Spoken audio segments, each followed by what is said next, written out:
अयोध्या धाम की। जय बोलो अयोध्या धाम की।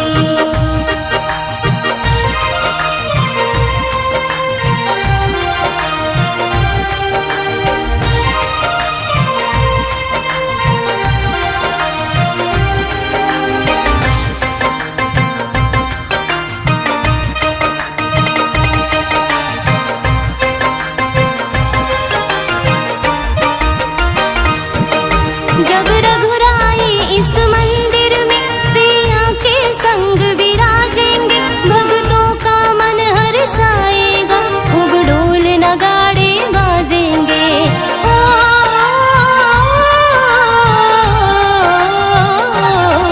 जब रघुराई इस मंदिर में सिया के संग विराजेंगे, भक्तों का मन हर्षाएगा, खूब ढोल नगाड़े बाजेंगे।